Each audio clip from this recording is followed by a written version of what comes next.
आज हम आरंभ सीरीज के दूसरे लेक्चर में यूपीएससी प्रीलिम्स 2025 के लिए सबसे महत्वपूर्ण भारत की प्लेसेस इन न्यूज को हिंदी में विस्तार से समझेंगे। सबसे पहले बात करते हैं सिलकियारा टनल की।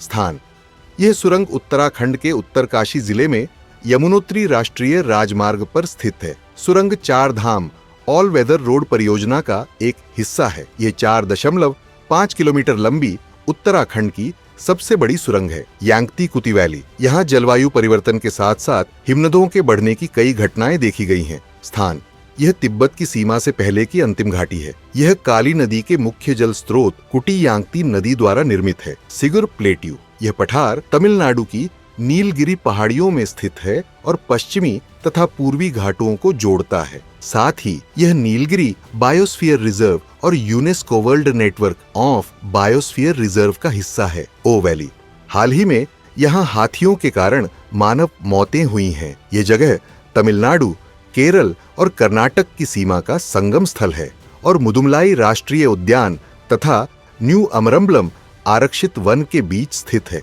हसद्यो अरण्य: यह जगह छत्तीसगढ़ के फेफड़ों के रूप में जानी जाती है। साथ ही यह हसदेव नदी के जल ग्रहण क्षेत्र में स्थित है। अटल ब्रिज: अहमदाबाद में साबरमती नदी पर केवल पैदल यात्रियों के लिए बने पुल के रूप में इसका उद्घाटन किया गया। यह गुजरात के अहमदाबाद में साबरमती नदी पर बना है। वेम्बनाड लेक: यह झील केरल की सबसे बड़ी झील और भारत की सबसे लंबी झील है। यह 4 नदियों मीनाचिल, अचनकोविल, पंपा और मणिमाला का संगम स्थल है। कुमारकोम पक्षी अभयारण्य इसके पास स्थित है। मछलीपट्टनम सी पोर्ट: इस बंदरगाह के लिए कोस्टल रेगुलेशन जोन की मंजूरी मिल गई है। यह आंध्र प्रदेश के कृष्णा जिले में स्थित है। थामिराबरानी रिवर: नदी बहाली के लिए तमिरा एससीएस दृष्टिकोण अपनाया गया है।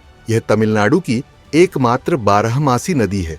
यह पोथिगई पहाड़ियों से निकलती है और तिरुनेलवेली व थूथुकुड़ी जिलों से होकर बहती है। महेश्वर डैम नर्मदा: हाल ही में महेश्वर जल विद्युत परियोजना के लिए अनुबंध रद्द कर दिया गया है। नर्मदा पेनिनसुलर इंडिया की सबसे बड़ी पश्चिम की ओर बहने वाली नदी है। यह अमरकंटक के पास मैकाल श्रेणी से निकलती है और मध्य प्रदेश, महाराष्ट्र तथा गुजरात से होकर बहती है। सुकापाइका रिवर: एनजीटी के निर्देश के बाद इस नदी की पुनरुद्धार योजना शुरू की गई है। यह ओडिशा में महानदी नदी की एक वितरिका है। बाढ़ नियंत्रण और नदी के प्रवाह को बनाए रखने के लिए यह नदी बेहद महत्वपूर्ण है। मटिहानी संभो ब्रिज: सरकार ने गंगा नदी पर इस महत्वपूर्ण पुल परियोजना को मंजूरी दे दी है। यह पुल बिहार के बेगूसराय में बनाया जा रहा है। यह मटिहानी और संभो को जोड़ता है तथा NH-31 और NH-80 को जोड़ता है।